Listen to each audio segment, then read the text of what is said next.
안녕하십니까. 전남대학교 글로벌 디아스포라 연구소의 이장숙 교수입니다. 제1부에서는 인도네시아와 말레이시아, 싱가포르에 진출한 우리 한산 기업들의 어떻게 성장하고 있는가, 이분들이 어떤 기업가 정신으로 진출해서 거기에서 어려움을 극복하고 오늘날 그렇게 훌륭한 기업을 일궜는가, 이런 것을 말씀드렸습니다.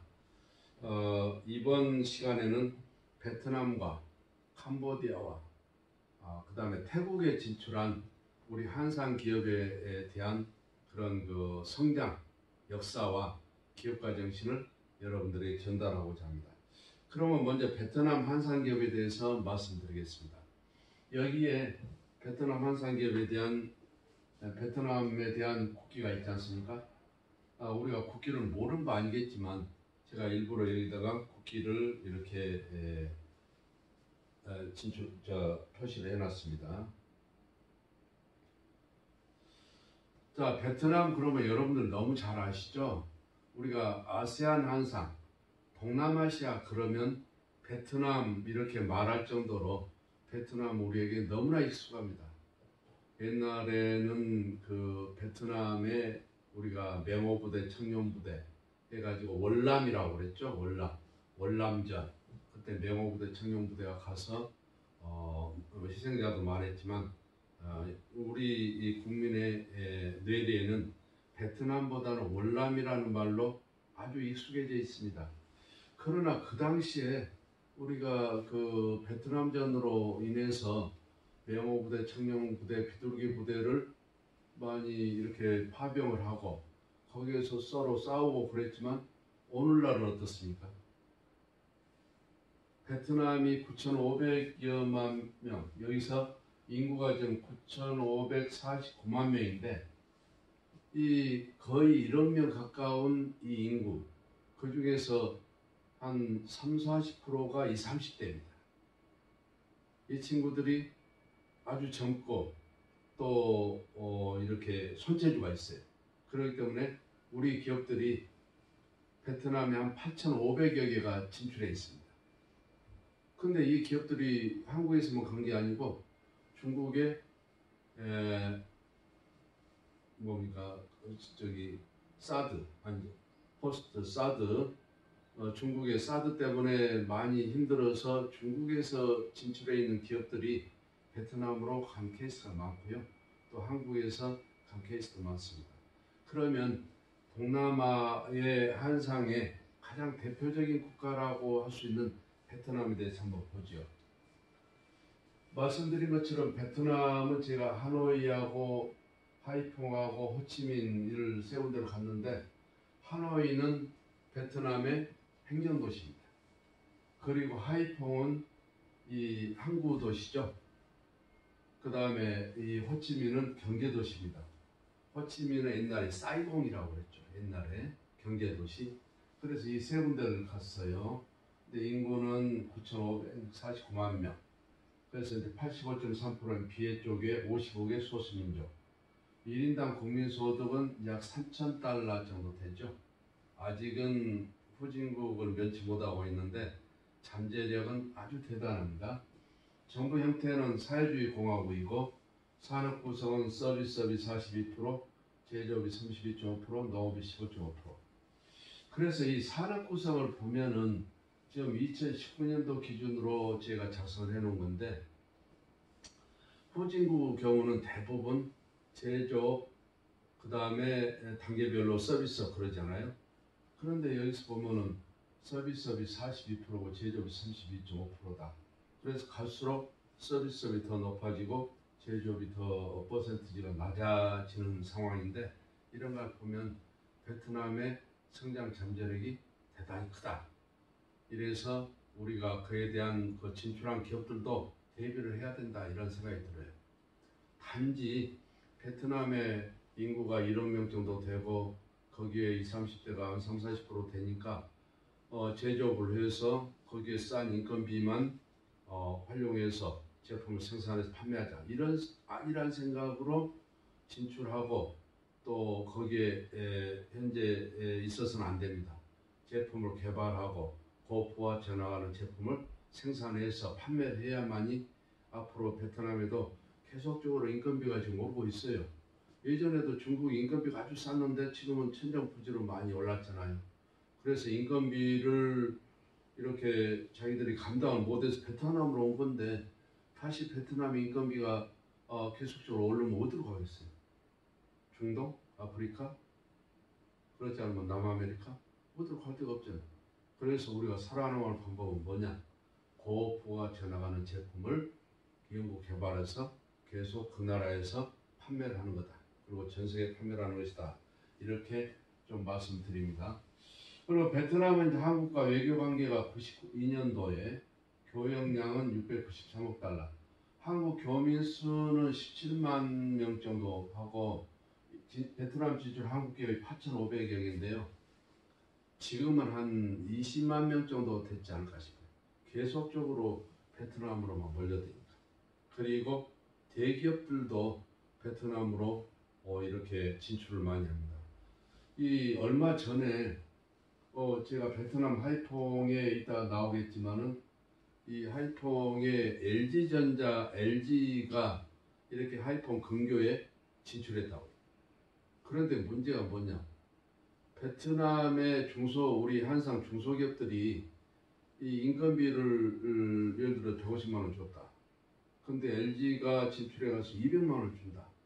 그러면 한상 기업에 있는 중소기업 생산직 직원들이 이 LG나 이 대기업으로 쫙 나가버린단 말이에요. 그래서 엄청나게 같은 그 한국 기업들끼리 이렇게 경쟁이 심해서 이렇게 그 사업하기가 힘들다. 이런 이야기를 한상들에게 들은 바가 있습니다. 자, 한상의 베트남 진출 유형을 한번 봅니다. 예, 베트남주 유형은 노임 절감형, 공개 의류 섬유죠. 시장 개척형, 현지 시장 개척과 판매망 확충, 유통 서비스형, 한국의 식품 및 종이를 수입해서 베트남 내수시장에 유통시키는 것, 인삼, 라면, 소주 등 식품, 한소 재질, 종이. 그 다음 지식 서비스형, 한국과 베트남 간 중소기업 교류 및 한국기업 베트남 집단의 법적 절차 같은 거, 보험, 무역 같은 거 있죠. 그 다음 물류 서비스, 국제 물류 서비스로 호치민에만도 한 300여 개 물류기업이 있다. 그 다음 부동산 서비스, 외국인의 부동산 소유 및 임대 제한 정책 해제로 부동산 건설 시장이 활성화가 되니까 이런 그 진출 유형이 다양합니다. 8,500여 개 기업이 지금 우리나라 기업이 베트남에 진출했는데 이런 진출 유형이 이렇게 다양할 수밖에 없는 거죠. 근데 중요한 것은 뭐냐? 이 동남아 9개국, 정확히 브루나이까지 10개국이죠. 10개국을 현지 조사해 보니까 여기서 베트남만 우리나라 기업이 제일 많고 1위를 차지하고 있고 2, 3위는 중국이나 일본 기업이죠. 나머지 9개 국가는요, 인도네시아나 말레이시아나 싱가포르 이런 국가들은 1위나 2위 기업이 어디 갔어요? 중국의 확연한 화산기업 또는 일본 기업. 그리고 우리나라 기업들은 거기 틈새 시장에서 이렇게 시장을 넓혀 나가는 그런 구차한 사업을 하고 있습니다. 그래서 앞으로 우리가 베트남뿐만 아니라 베트남 같은 그러한 사업 영토를 인도네시아나 말레이시아나 싱가포르나 이런 데 막 넓혀가야 돼요. 그래서 우리 젊은 7천여 명의 우리 월드옥타 여러분 기존 여러 한사람들뿐만 아니라 2만 3천여 명의 차세대 역할이 얼마나 중요한가. 이런 아세안의 경제 영토뿐만 아니라 전 세계 경제 영토를 넓히는데 여러분들의 역할이 그만큼 막대하다, 중요하다. 한국의 미래를 짊어지고 가는 여러분들이다고 생각하시면 됩니다. 그러면 이제 그 다음에요. 베트남에서 제가 첫 스타트로 이렇게 인터뷰를 한 기업은 KNK 그룹의 고상구 회장이십니다. 이분은 2002년도에 65만 불을 베트남에 투자를 했어요. 그리고 6개월 만에 접었어요, 사업을. 그래가지고 그 후에 25만 불로 인삼 사업을 해가지고 1년 동안 인삼으로 회복을 했어요.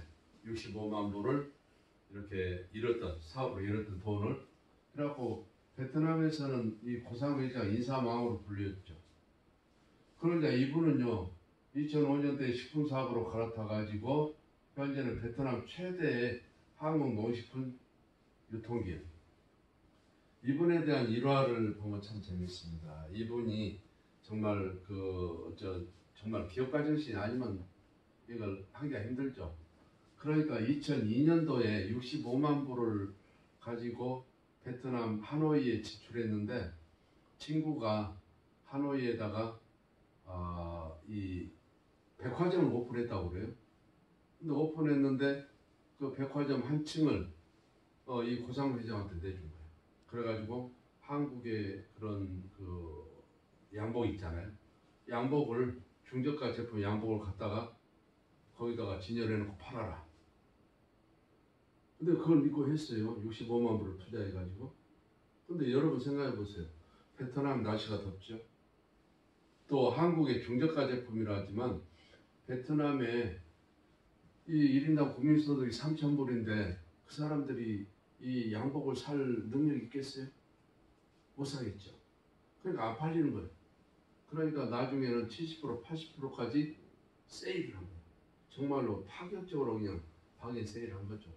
그러니까 베트남 사람들이 한국에 그런 그 질 좋은 그 이렇게 뭡니까 양복이 있는데 이거 뭐 결혼식이나 뭐 행사 때 한 번씩 입더라도 이거 사놓으면 좋겠다. 그래가지고 돈을 빌려서라도 이렇게 산 거예요. 그래가지고 결국은 겨우 25만 불을 건졌어요. 이게 40만 불을 잃은 거죠. 65만 불을 투자했다가 25만 불을 건졌으니까 40만 불을 뭘로? 양복 사업을 하다가 잃었다. 그래가지고 이제 두 번째 이분이 인삼은 어디가 맞습니까? 금산에 가면 맞죠? 금산에 인삼을 몽땅 사와가지고 또 이런 병을 많이 구입해서 병에다가 인삼을 넣고 술을 부어서 이렇게 인삼을 팔았어요. 그 인삼 병으로 된 거. 근데 이 병에다가 5만 원짜리, 50만 원짜리, 500만 원짜리 이렇게 붙여놨는데 이 묘하게 5만 원짜리나 50만 원짜리 잘 안 팔리고 500만 원짜리가 많이 팔려요. 그거 참 신기하다. 그래가지고 그냥 몽땅 만들어가지고 인삼을 몽땅 팔았어. 그래가지고 65만 불을 건지고도 결과적으로 회복이 됐죠. 이제 자금이 된 거죠, 미천이. 그걸로 이 식품 사업을 갈아탔어요. 2005년도에. 그러니까 3년 만에 자기가 잃었던 돈을 이렇게 그 인삼으로 회수하고도 남으니까 그걸로 뭘 했다고요? 식품 사업을. 그래가지고 이분 회사를 제가 한 서너 번 갔어요. 고상우 회장의 회사를. 여기 물류청도 가보고. 그런데 베트남 최대 한국 농식품 유통기업이에요. K마트가 58개, 스타코리아가 15개, K푸드가 18개, 총 91개. 지금은 더 많이 불어났을 거예요. 그래서 이제 한국 직원이 40여 명, 베트남 직원이 600여 명 임직원이 있는데 작년에 2019년도에 여수에서 세계 한상대를 했습니다. 저는 2003년도부터 세계 한상대를 한 번도 안 빠지고 18번을 참석을 했는데 작년 세계 한상대를 여수에서 할 때 이분이 대장을 하셨어요. 그만큼 성공한 기업가입니다. 그래서 이러한 고상우 회장님을 정말 여러분들을 소개하고 이런 세계적인 한상 기업인이 되기를 여러분들에게 기원합니다. 그 다음에 이제 에버피아의 이재현 회장. 이분도 대단하신 분이죠. 이분은 93년도에 100% 한국 자본으로 베트남 하노이에 에버피아를 설립했어요. 그래갖고 이제 제가 공장을 쭉 봤잖아요. 뒷모습 보이죠? 공장 가보면 여기에서 이제 에버피아 침장, 그리고 패딩. 침장이 뭔 줄 아세요? 침대 위에다 까는 매트리스, 위에 까는 그 담요 같은 거, 그죠? 그 다음에 패딩 있죠? 패딩을 이렇게 생산하는데 베트남 시장은 25% 점유하고 있어요. 현재 종업원이 한 1324명, 대리점이 189개, 총 540개를 보유하고 있어요. 대단히 성공한 기업이죠. 이분은 호치민 증권거래소에 주식을 상장했고, 그 다음에 베트남 40만 개 기업 중에 84개 기업에 선정될 정도로 아주 성공한 기업입니다. 그래서 이런 기업들은 숨어 있는 거예요. 한국이 잘 몰라요. 저같이 한산 기업을 연구하는 학자가 물어물어 찾아가지고 가서 인터뷰하고 이런 우리 한국에 한산 기업이 있다 이렇게 알려야 되죠. 그죠? 이런 훌륭한 기업들을 우리가 벤치마킹하고 또 앞으로 우리 차세대들이 이런 네트워크를 구축해서 상생 도움도 받고 성장해 나가면 좋겠죠. 자, 에버피아를 소개했습니다. 그 다음에 이제 알루코 그룹의 그 박도봉 회장인데요. 자, 이분은 무엇을 했습니까? 알루코는 알루미늄 코리아를 알루코라고 그래요. 처음에 이제 2002년도에 동양항철을 인수한 뒤에 회사 이름을 알루코로 바뀌었어요. 우리나라 1호 알루미늄 압축 공장 하노이에 진출 기업으로서 2016년도에만도 종업원이 5,300여 명, 연매출이 1조 원. 연매출 1조 원이면 얼마나 되겠어요? 2016년도인데 지금 2020년도에는 2조 원 정도 되지 않나 싶어요. 대단하죠? 그래서 제가 그때 이 베트남 알루코에 인터뷰로 갔을 때 박도봉 회장님은 출장 가시고 이분하고 전무님인데 전무님하고 인터뷰를 했어요. 이 전무님하고 알루코의 박도봉 회장님하고는 친형제처럼 의형제를 맺어서 끈끈해요. 왜냐하면 이 두 분이 이제 일화가 있어요. 두 분이 등산을 갔어요. 그러고 암벽을 타는데 자일입니까? 자일 그것이 한쪽이 끊어져 갖고 하나로 대롱대롱 두 사람이 매달려 있는 거예요. 그래가지고 여기서 죽으면 둘이 다 죽는 거고 만약 구사일생으로 살아나면 덤으로 사는 인생이고 너와 나는 평생 피는 안 나눴지만 이렇게 이 끈으로 맺어진 형제다. 그래가지고 의형제를 맺은 거예요. 살아난 거죠. 그래가지고 이분은 전 세계를 돌아다니면서 사업을 하고 이분은 전무님은 내부에서 사업 관리를 하면서 이렇게 전체 정말로 사업을 잘하고 있어요. 연 매출이 한 2조 원 정도 되지 않나 싶어요. 대단하더라고요. 그래서 여기를 한번 보세요. 키포인트를 보면은 나는 지금 패배감에 젖은 청년들의 꿈의 영토를 넓히라고 충고하고 싶다. 꿈의 영토. 그래서 왜 모두가 좁은 땅덩어리 한반도 안에 경쟁하고 있나? 나라 밖으로 나가야 한다. 아시겠습니까? 나라 밖으로 나가야 된다. 이 좁은 이 대한민국 땅덩어리에서 아웅다웅에서 5천만 명이 어떻게 살겠어요? 우리가 5천만 명이 생산한 제품을 자체 소비를 하려면 1억 명이 필요해요. 5천만 명 갖고 소비하겠어요? 안 된 것은 수출을 해야죠. 수출을 해서 먹고 사는 게 우리 국민입니다. 그렇기 때문에 전 세계에 나가요. 그리고 전 세계 750만 명의 재동포가 있는데 그 중에 얼마나 많은 훌륭한 한상들이 많아요. 그래서 전 세계적으로 네트워크를 형성해서 우리가 젊은 청년들을 해외로 내보내야 된다 이 뜻이죠. 훌륭한 기업인들이 너무 많습니다. 아이마의 김경록 회장은요 아주 젊으시잖아요. 이분은 2009년도부터 2005년도에 베트남에 와가지고 대우 주재원으로 4년간 근무 후에 사직한 후에 2009년부터 메디컬 스크럽 병원 유니폼을 생산해가지고 납품을 하는 사업을 했어요. 개인 사업을 했어요. 이거 보면 우리 회사는 QSR, 퀵 서비스 레스토랑 유니폼 사업을 하는데 맥도날드에만 1년에 5억 불 이상 매출 올린다. 맥도날드가 미국에 2만 5천 개가 있어요. 그럼 맥도날드에다가 이 유니폼을 만들어가지고 납품한다. 그래서 1년에만도 5억 불 이상 매출 올린다. 주 메인 공장은 다낭에 있고 종업원은 4천 명 정도. 어마어마하지 않아요? 저는 이런 분들을 인터뷰할 때마다 제 자신을 돌아봐요. 물론 저는 학자이지만 사업가는 아니지만 이분이 이렇게 고속 급속 성장하고 전 세계를 대상으로 제품을 생산해서 판매를 하는데 나는 그동안 뭘 했는가. 그래서 저는 위안을 삼아요. 왜?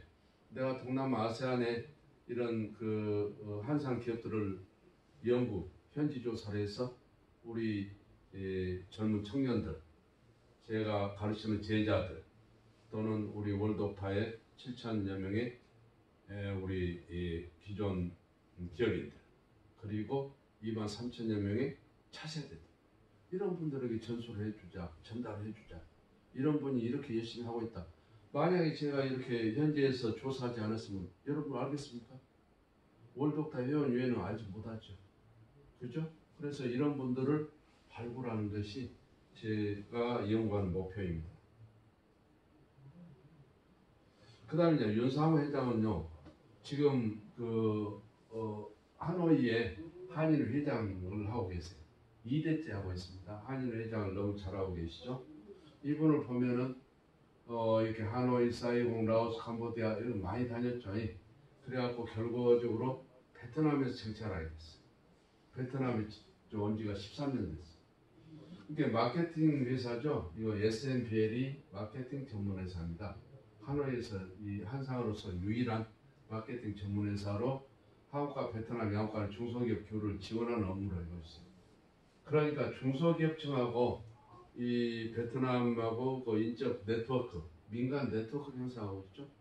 베트남에 진출한 우리 한상 기업을 한국 기업과 연결하는 그런 네트워크, 비즈니스 네트워크 역할을 합니다. 아주 좋은 일을 하고 계시죠. 훌륭한 일을 하고 계십니다. 지금 하노이 한인 회장을 2대째 하고 계시는데 굉장히 잘 하고 계세요. 지역사회에서도요. 자, 제가 아까 말씀드렸던 김수영 회장이죠. 이 스냅 토이스라고 김수영 회장. 이분은 이 중앙대 영문과를 졸업해가지고 고향은 신안입니다. 이 전라남도 신안. 그런데 이분이 원래는 중국 상해에서 8, 9년 동안 사업을 하다가 인건비가 오르니까 이 베트남으로 오게 됐어요. 아까 제가 말씀드렸죠. 중국이 어떻습니까? 우리가 78년도에 중국 교육 개방이 되고 92년도에 한중 수교가 되고 92년도부터 물밀듯이 중국으로 이렇게 우리 기업들이 진출했는데 한 3만여 개가 진출했어요. 그 중에서 칭다오, 청도 같은 데는 한 8천여 개. 그러니까 지금 중국 청도에 옛날 몰려갔던 기업들이 지금 베트남으로 몰려갔다고 생각합니다. 거의 비슷한 8천여 개 되잖아요. 이분도 상해에서 사업하다가 인건비 때문에 베트남으로 오게 된 거예요. 근데 이분은 어떻게 하냐면 제품의 95% 이상을 도쿄 디즈니에 납품하고 있어. 20-30%를 싱가포르 유니버셜 스튜디오에 납품하고. 공장이 2개인데요. 제가 가봤어요. 하나는 800명, 하나는 1200명, 합해서 2000여 명. 야, 공장이, 여기 보세요. 공장이, 제가 지금 제주 현장에서 여기서 생산한 토이를 들고 지금 보고 있잖아요. 이분이 김수영 회장. 아주 멋지고 사업을 잘 하십니다. 그래서 이제 기업 운영은 유리창처럼 투명하게 하는 것이며 경영 철학은 정직하게 기업을 운영하는 것이다. 그랬잖아요. 돈도 헛되이 쓰지 않고 하나하나 철저하게 쓴다. 인형 제조업이죠. 근데 이분이 아까 말씀드렸다시피 이분이 지금 하이퐁이잖아요. 하이퐁은 항구도시. 그렇기 때문에 그 주위에 해외 기업들이 많이 진출해 있어요. 그런데 한 1년 전인가 하이퐁에 우리 LG가 하이퐁의 근처로 이 공장을 지어가지고 사무소를 개소를 해가지고 있단 말이에요. 근데 여기서 LG가 이렇게 그 공장을 지었으니까 어떻습니까? 생산 직원을 많이 채용하겠지. 그런데 하이퐁에 있는 이 회사, 김수영 회장의 회사에 2천여 명의 직원이 있는데 상당수가 한 3분의 1 정도는 그리 빠져나가고 그래가지고 굉장히 그 힘들어 하더라고요. 근데 왜 빠져나왔어요? 대기업이 이 생산지 임금을 더 준다고 하니까 그걸 빠져나간 거 아니에요? 그래서 이분이 뭐라고 했냐면 고민이라고 그러면서 이제 공장을 다시 아프리카나 이쪽으로 옮겨야 되지 않을까 걱정을 하더라고요. 그러면 이분이 보세요. 중국 상해에 있다가 베트남 하이퐁으로 있다가 하이퐁에서 사업하다가 또 인건비가 오르니까 아프리카로 간다. 이거 보통 일이 아니에요. 그래서 제가 말씀드린 것처럼 연구 개발비를 투자해가지고 좀 더 좋은 고부가 전화하는 제품을 생산해서 그 나라에서 인건비가 오를지라도 계속 성장해 나가서는 100년 기업을 만들어야 된다 이 말. 그렇죠? 그래서 이분의 애로사항을 지금 말씀드린 것. 이분의 애로사항은요. 이분만의 애로사항이 아니에요. 베트남에 진출한, 말레이시아에 진출한, 인도네시아에 진출한 우리 한상기업의 모든 기업들의 애로사항입니다. 그래서 여러분들이 그 생각을 그 기업을 하시면서 가지셔야 돼요. 자, 최분도 회장이시죠? PT그룹의 PTV그룹의 이분은 이제 종합 물류기업입니다. 그래서 저 PTV 로지스틱스하고 파트너스 3개 사업체를 하고 있는데 현재 80여 개국에 600개의 파트너 기업을 두고 있죠. 2016년도에만 3,500만 달러 매출 올리고 있고 베트남 리포스는 500대 고속 성장 중소기업 43위 선정되어 있어요. 이분은 그렇게 그 나이가 많지 않아요. 한 50대 초반. 그런데 이분이 또 훌륭한 점이 뭐냐면 자기 사업을 이렇게 열심히 하면서도 그 차세대를 성장시키는 차세대를 교육을 시키고 또 거기에 여러 가지 지원도 해주고 이렇게 하기 때문에 이분의 그 기업가 정신이 아주 훌륭하다 저는 그렇게 생각합니다. 3일비나 김재우 대표요. 이분은 생산 현장인데 제가 그때 현장에 갔을 때 이 공장이 얼마나 크냐면 입구에 딱 들어가면 먼저 실을 이렇게 실이잖아요. 실을 계속 이렇게 이렇게 3일 비나니까 섬유 관련 전공을 해가지고 여기에서 이제 섬유를 해서 옷감을 짜요. 그래가지고 최종적으로 옷을 만드는 그런 건데 공장이 어마어마하게 커가지고 입구에 들어가면은 이렇게 생산 현장에서 실을 뽑고 그 다음에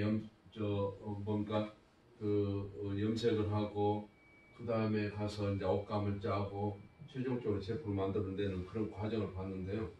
이분을 보면은 베트남에 진출한 지가 11년째, 직원 수는 1,100명, 수출액은 1억 2천만 불.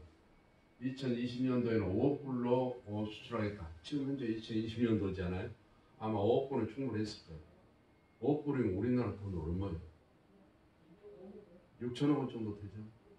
어마어마하죠. 그래서 아주 이분이 굉장히 성공한 케이스입니다. 백영수 대표요. 아주 젊은 친구예요. 이분이 백영수 대표입니다. 근데 이분은 군대에서 김우중 대그룹 회장이 쓴 세계는 넓고 할 일은 많다. 이걸 읽고서 제대 후에 베트남으로 진출했어요. 사실은 이 백영수 대표가 우리 전남대학교의 정치외교학과 4학년 다니다가 군대를 갔거든요. 그런데 이분이 군대에서 제대할 무렵에 나는 제대하고 뭘 할 것인가 이런 고민을 하다가 이 김우중 회장의 세계는 넓고 할 일은 많다 이걸 읽고는 바로 베트남 진출한 거예요. 그래서 거기서 이 하노이 국립대학을 다녔다는 이야기 들었어요. 그래갖고 거기서 바로 사업을 했어. 처음에는 이제 그 한미 금고를 창업해가지고 이렇게 이어서 한성웰스, 미래 비즈니스 센터, NTD 네트워크 이런 사업을 계속 한 거죠. 돈 어마어마하게 벌었어요. 금고 사업을 해서. 근데 여러분들이 아시다시피 이 후진국의 분들은요, 이 돈을 벌면 그 돈을 은행에다가 이렇게 예금을 하려는 게 아니고 자기 집에나 자기 그 집에다가 금고를 큰 금고를 넣고 거기다 돈을 넣어요. 왜? 은행에다 넣어놓으면 안심이 안 된다. 그러니까 금고가 크고 비쌀수록 잘 팔려. 이것을 창안해가지고 이분이 그냥 한국에서 금고 그 기술자를 데려다가 직접 금고를 제작해가지고 베트남도 어마어마하게 팔았어. 그래가지고 돈을 벌어가지고 그 회사를 갖다가 자기 형이 그 전라남도 고흥 있죠? 고흥에 사는데 자기 형 가족들을 전부를 초청을 해가지고 베트남에 그 회사를 물려준 거예요. 그리고 자기는 뭐냐면 여기 카사바 농장 수십만 평을 이렇게 베트남하고 캄보디아에 사가지고 카사바 농장을 이렇게 사가지고 여기서 이 카사바 고무 농장 운영하면서 바이오 에탄올 원료를 이렇게 채취해가지고 해외에다 수출한 거예요. 그래서 제가 만났을 때 이렇게 잘하고 있더라고요. 그러니까 저 이런 분들 보면 아직 젊은데요. 굉장히 성공을 해가지고 어마어마한 부를 축적을 해요. 그래서 이런 것이 마인드 중요해요. 그죠? 왜 우리 전남대학교 정외과 졸업을 하고 외교관이나 뭐 이런 게 꿈꾸서 그렇게 가지 않고 이 세계는 너 관리는 많다. 이 책 한 권이 이분의 인생을 바꿔버려요. 그래가지고 바로 그냥 졸업하자마자 제대하자마자 어디로? 베트남으로 가가지고 거기에서 하노이에서 대학을 다닌 거예요. 왜 대학을 다녔겠어요? 인적 네트워크를 구축하기 위해서. 그죠? 그래서 이분이 그렇게 성공을 했습니다. 젊은 우리 그 젊은 월독타의 23,000여 명의 차세대들은 이런 분들의 그 기업가 정신을 한번 볼 필요가 있을 것 같아요. 지금까지 베트남 한상에 대해서 여러분들에게 소개를 해드렸어요. 베트남에 대해서 한 8,500여 명, 500여 개의 기업이 진출해 있는데 그에 대한 베트남 한상 비즈니스 특성과 기업가 정신을 제가 사례 분석을 해봤어요. 저는 학자이기 때문에 이걸 현지 조사한 것을 이렇게 소개도 했지만 이 어떤 그 진출 유형이 있고 어떤 업종의 그 진출 유형에 맞는 CEO가 누구고 비즈니스 특성과 성장 과정이 무엇이고 그 다음에 여기서 기업가 정신이 무엇인가 이걸 예의 분석을 해봤습니다.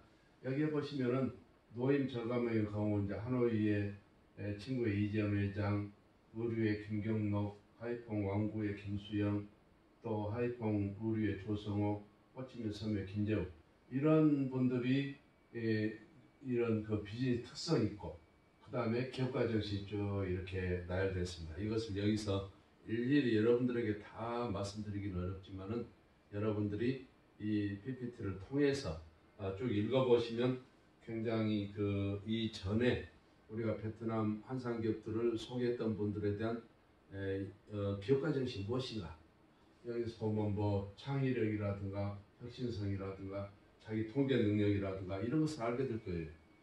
그 다음에 이제 뒤에 보시면은 지식 서비스의 경우는 호치민 부동산의 조영태 회장이나 물류 서비스는 호치민 국제물류 최근도 회장, 부동산 서비스 하노이 호텔의 최진근 회장 이런 분들에 대한 비즈니스 특성 그리고 기업가 정신 이걸 쭉 알 수 있고 알 수 있습니다. 그래서 여기까지 우리가 베트남에 진출한 한상 기업을 제가 기업가 정신과 그 다음에 특성과 이런 것을 소개를 했습니다. 앞으로 여러분들이 그런 걸 통해서 이분들이 어떻게 성장했는가, 어떻게 성공했는가를 기업가 정신을 통해서 알 수 있을 줄로 믿습니다. 자, 베트남에 대해서 제가 좀 상당히 장황하게 설명을 했는데요. 베트남을 장황하게 설명할 수밖에 없는 이유. 우리나라 기업이 8,500여 개가 진출해 있고 또 어떻습니까? 우리 교민들이 20만 명 정도 거기 현재 진출했기 때문에 제가 장황하게 설명했습니다. 그 다음에 이제 캄보디아를 봅니다. 캄보디아에 가면 캄보디아 국기가 이렇게 생겼죠.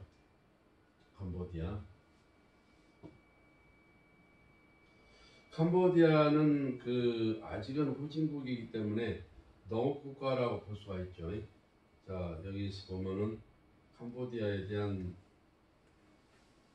개략적인 개왕을 설명을 먼저 해드려야 되겠죠. 캄보디아는 푸놈펜과 시엠립이 있습니다. 시엠립에 여러분들 유명한 앙코르와트 있죠? 앙코르와트.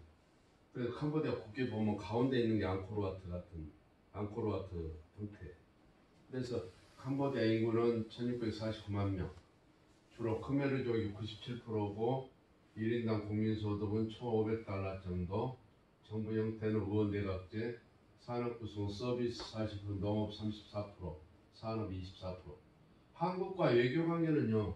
1970년대 그럼 교역은 10.33억 달러 정도 수출 수입 합해서 한국 교민은 한 10,000여 명 정도요.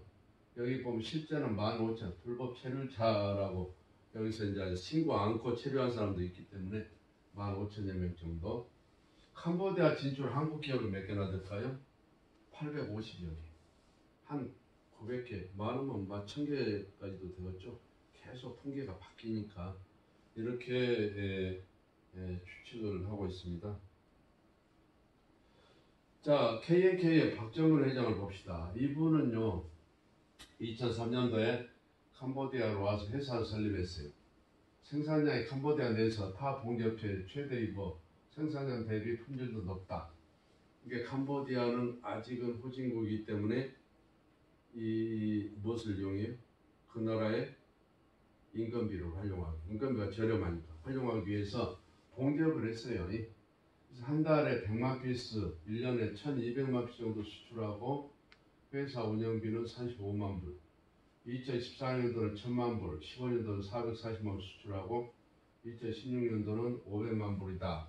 근데 2014년도에 1,000만 불 했는데 15, 16년도에 좀 어려움이 겹쳐서 한 반 정도 줄어든 거죠. 지금 2020년도에는 훨씬 많은 금액을 수출을 했을 것 같아요. 그때 이제 이분이 박정근 회장입니다. 생산 현장이죠. 여기 가보면 한 2,3천 명 되는 생산직 직원들이 미싱이라고 그러죠. 미싱이 이렇게 재봉틀이라고 그러죠. 그걸 쫙 넣고 이렇게 제품을 생산하는 그런 것들이 보입니다. 현장에서 가보면요.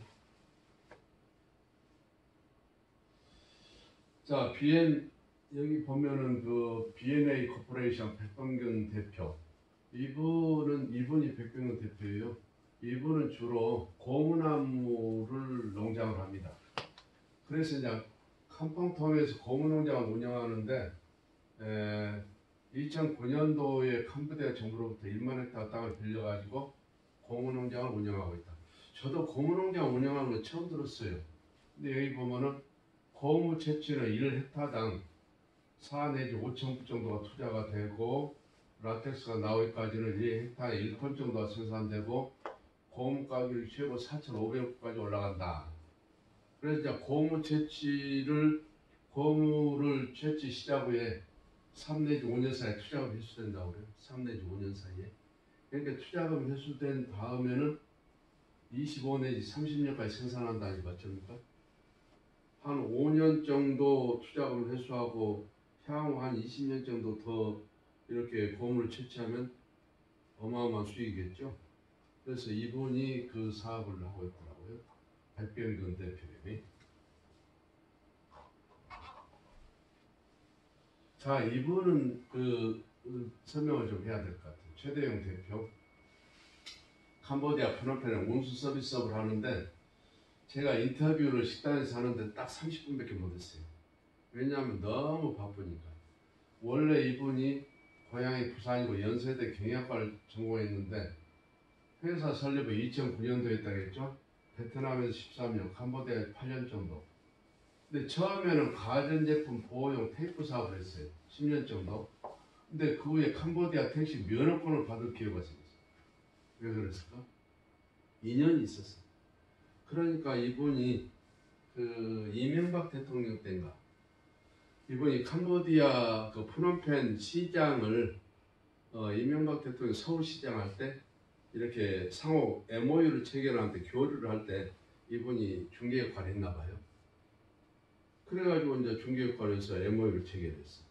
상호이. 그래가지고 어느 날 캄보디아 프놈펜의 시장에 불러들어요.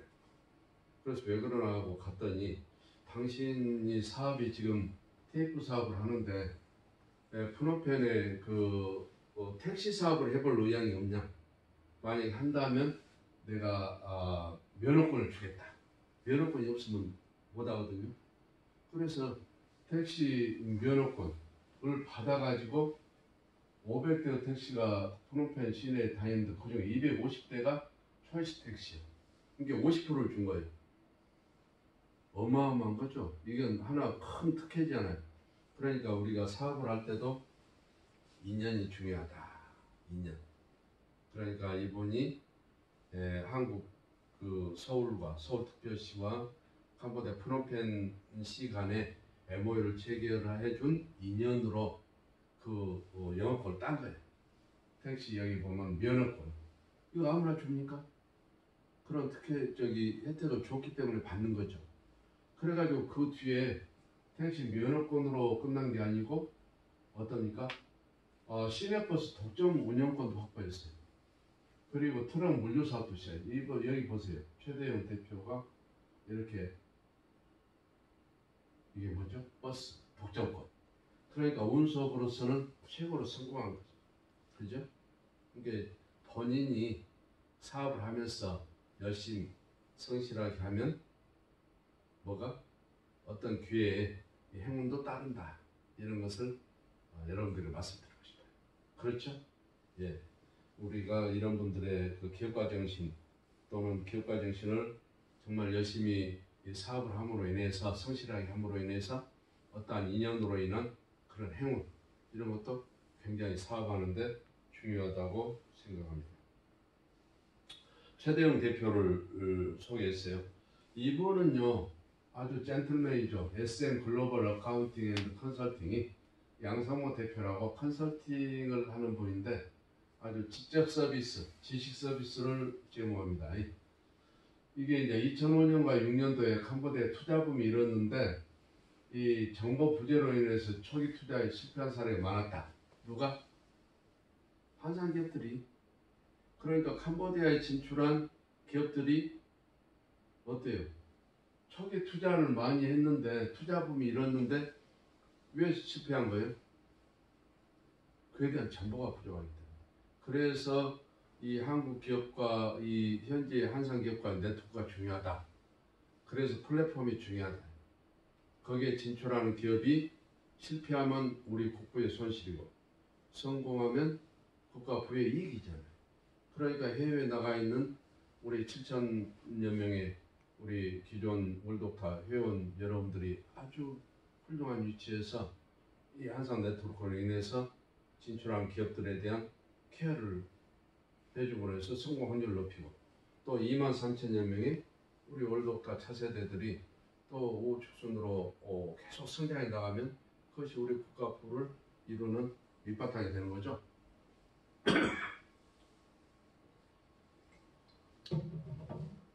자, 양성모 회장은 이제 그런 그 캄보디아에서 세무회계, 컨설팅 이걸 하고 230여 개 회사 및 성공적인 진출을 기회해왔다 이 말이죠. 회계나 세무 서비스를 통해서. 그 다음에 송정원 대표는요, 도택 참이라고 나와있죠.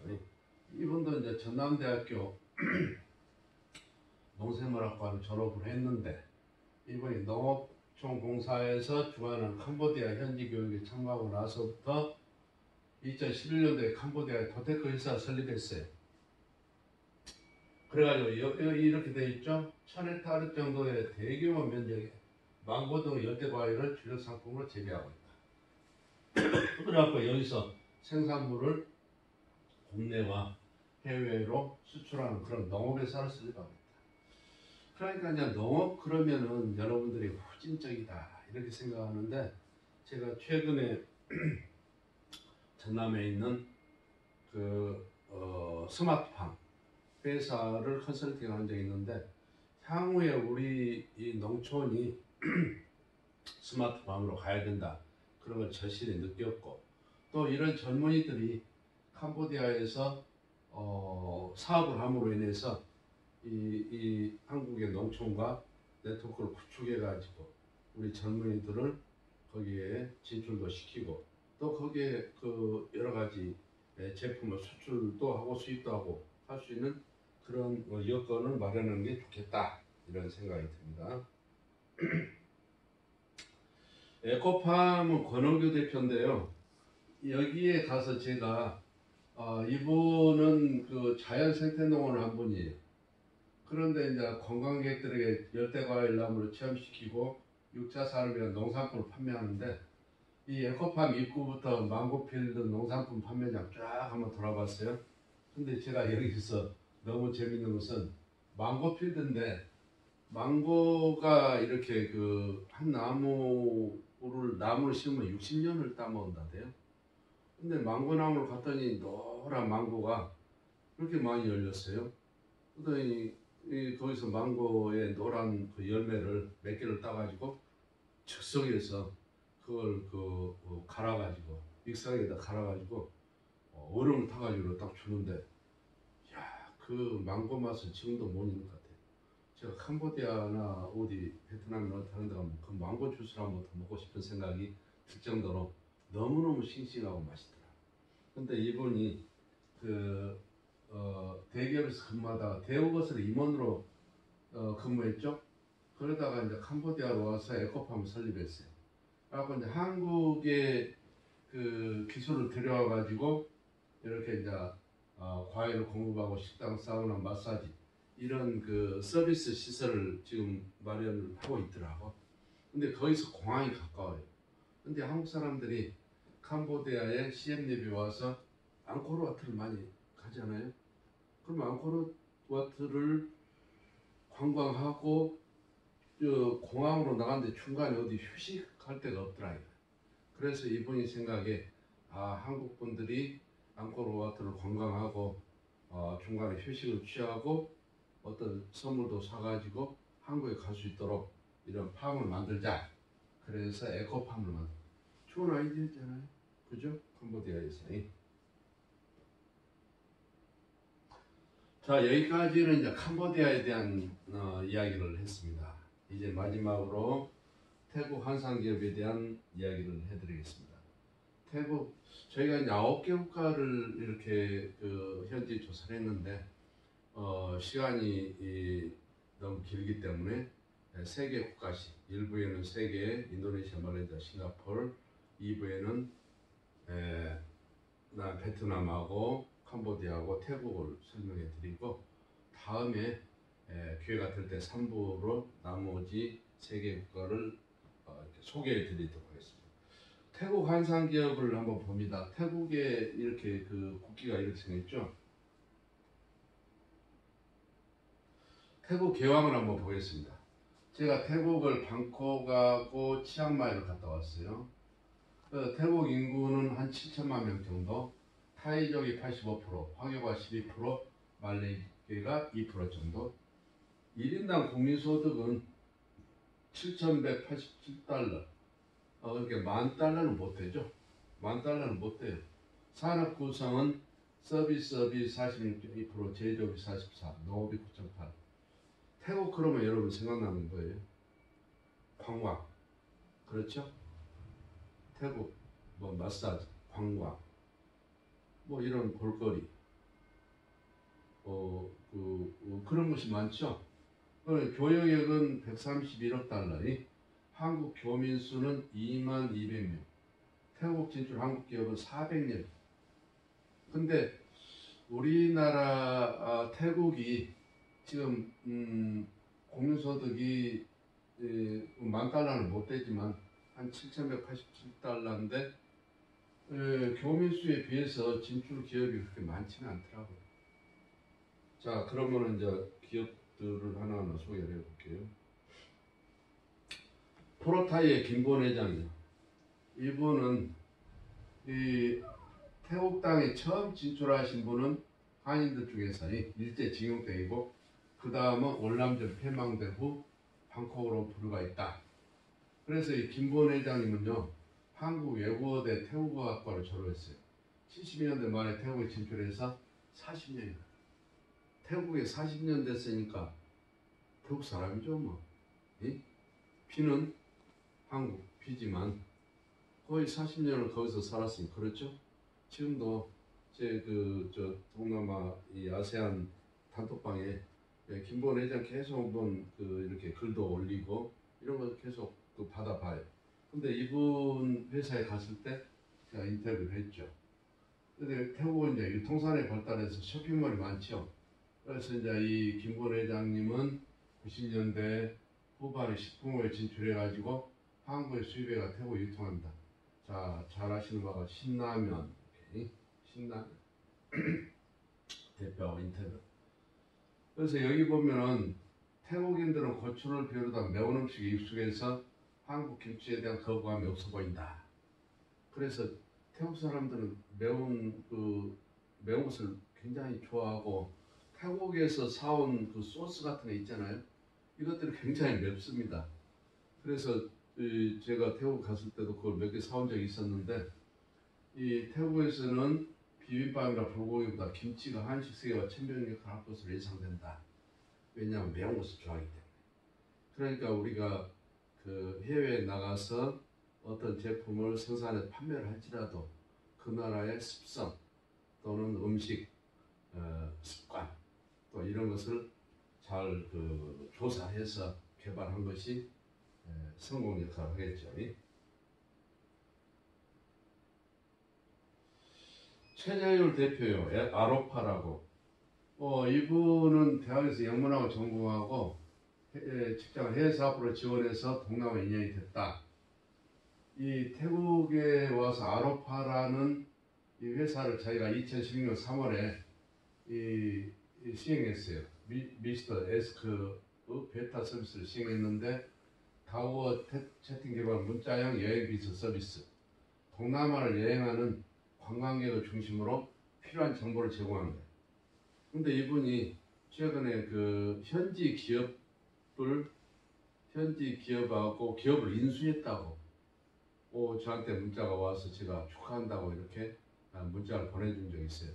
근데 이분을 보면 그 당시에 만났을 때 여러분과 똑같은 굉장히 젊은 사람이에요. 30대 중반 정도, 초반이나 중반 정도 되는. 근데 지금 거기에서 태국에서 굉장히 성공을 한 케이스입니다. 젊은이로서. 미래의 성장 전략은 태국을 필두로 해서 말레이시아, 인도네시아, 베트남 신약을 공략할 계획이다. 이게 중요하잖아요. 젊은이로서 세계를 공략할 수 있는 그런 마음가짐이 중요하다. 경쟁자는 구글이나 페이스북 같은 회사이며 싸워서 이기겠다는 표현은 아니고 항상 상생하는 것이 목표다. 좋은 무엇이 있어요? 기업가치. 그죠? 그러니까 세계적인 구글이나 애플이 페이스북 같은 그런 회사가 경쟁자다 이 말이죠. 아마 틀림없이 될 것 같아요. 이런 부분은. 그래서 우리 차세대 여러분들은 이 최재율 대표를 항상 눈여겨보시면 좋을 것 같아요. 태국 한상기업의 윤두섭 회장, 이분 윤두섭 회장은 잘 아시죠? 우리 월드 옥타 회장을 했어요. 그 당시에 제가 인터뷰하러 갔을 때요. 윤두섭 회장님. 그래서 이제 코리아 LED 이퀴프먼트 브랜드의 윤두섭 회장. 한국에서 몇십 년 자재관리계 근무하다가 태국에 오게 돼가지고 아유타야에 2년, 방콕에 2년 근무하다가 일시 귀국해서 다음에 다시 태국으로 진출했어요.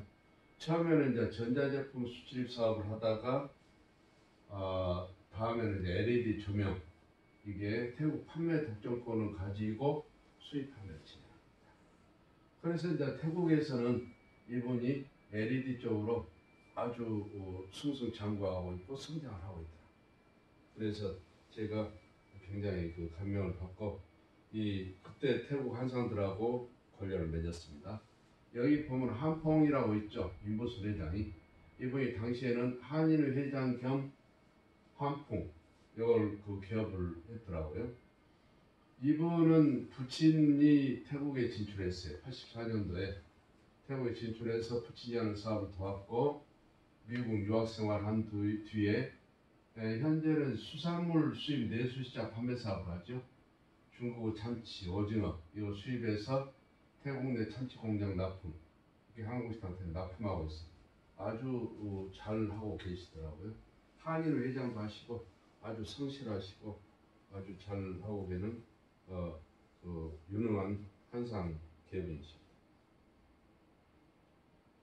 그러면 이제 여기까지 태국 앞에 1부에서 3개국, 2부에서 3개국, 태국까지 해서 끝났어요. 그러면 태국에 동남아에 진출한 한상과 국내 기업과의 상생 방안이 무엇인가 이걸 간단하게 보기로 하겠습니다. 먼저 국내 기업의 아세안 진출 전략이죠. 첫 번째 이제 트렌드의 한류 열풍으로 주요 이슈들 진출 전략이죠. 한류의 수출 동력과 경제 한류 활력 이런 거. 그다음 포스트 차이나로 대안으로 중국 대체 시장으로 동남아 진출 확대 말씀드렸잖아요. 그다음 이제 성장하는 아세안 내수 시장을 이렇게 진출하자 이런 거. 아세안 지역 생산 네트워크를 구축하자. 아세안 글로벌 가치 사슬을 참여하자. 그 다음에 대규모 인프라 프로젝트, 경제 성장을 주도하는 공공 투자 프로젝트 이런 거 수주를 강화하자. 그러니까 동남아에 있는 뭐 철도라든가 도로라든가 산업단지라든가 그 산업 인프라를 구축하는 그런데 우리가 수주를 해서 우리 경제 영토를 넓히는 거죠. 일본이 그런 걸 잘하고 있어요. 근데 일본 우리가 따라잡아야죠. 그죠? 일본을 기업으로 따라잡아야 될 겁니다. 그래서 이제 그 한국 기업과 진출 성공 전략을 이제 국가별로 쭉 보면 인도네시아는 이런 거 인프라 프로젝트에 대한 한국 투자를 실질화해야 된다. 디지털 시대로 진입한 인도네시아 원단 시장 확대가 중요합니다. 앞으로 이제 오프라인뿐만 아니라 여러분들 지금 어떤 시대입니까? 코로나 때문에 해외에 가지도 못하고 저도 이 동남아와 유럽 한상을 연구를 해야 되는데 가지 못하고 있어요. 그래서 지금 동남아에 대한 논문과 책을 쓰고 여러분들에게 특강을 해서 동남아를 알리고 있는 상황이죠. 그래서 앞으로는 오프라인뿐만 아니라 온라인 시장을 확대해야 된다.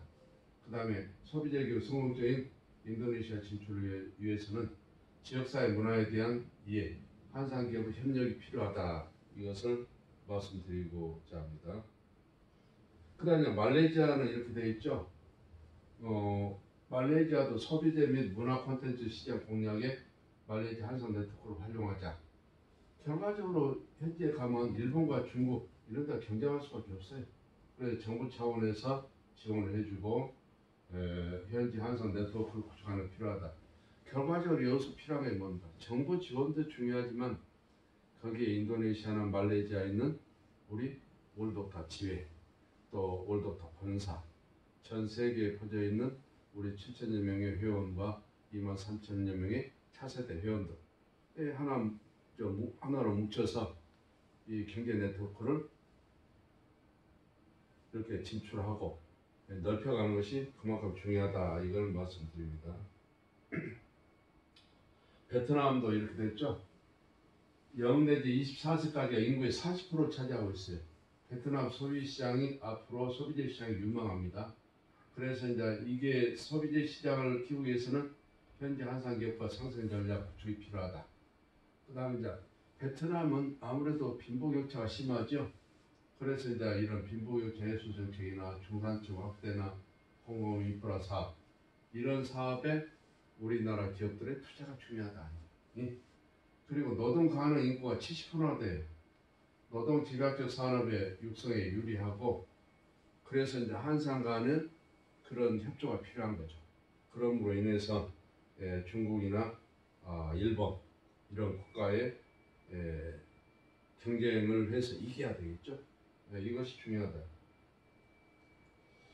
여기까지 해서 2시간 동안 1부에 인도네시아, 말레이시아, 싱가포르, 2부에 베트남, 캄보디아, 태국, 그리고 동남아 6개국에 진출한 한산기업과 우리 한국 기업과 상생의 방안이 무엇인가, 이것에 대해서 2시간 동안 특강을 했습니다.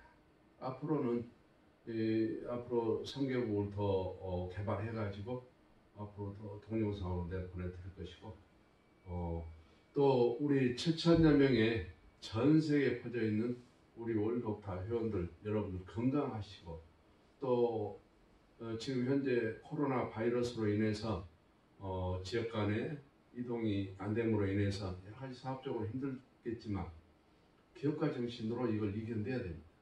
현재에서 그 정도 이렇게 성장을 했으니까 앞으로도 코로나 이후에 여러분들이 세계적인 기업으로 성장할 줄 믿습니다. 그리고 자라나는 이렇게 23,000여 명의 차세대 월드옥타 회원 여러분께 큰 희망을 걸고 있습니다. 우리 대한민국은 해외 영토, 경제 영토를 확장하기 위해서 이렇게 전 세계에 나가 있는 여러분들을 전폭적으로 지지합니다. 그래서 힘이 닿는 데까지 최선을 다해서 지지할 테니까 저는 학자로서 끝까지 한산기업을 연구하고 또 여러분들에게 좋은 정보를 이렇게 전달할 생각입니다. 그래서 앞으로도 이러한 좋은 자료를 확보해서 여러분들에게 동영상으로 보내드리겠습니다. 끝까지 시청하시고 봐주신 여러분들에게 감사합니다. 감사합니다.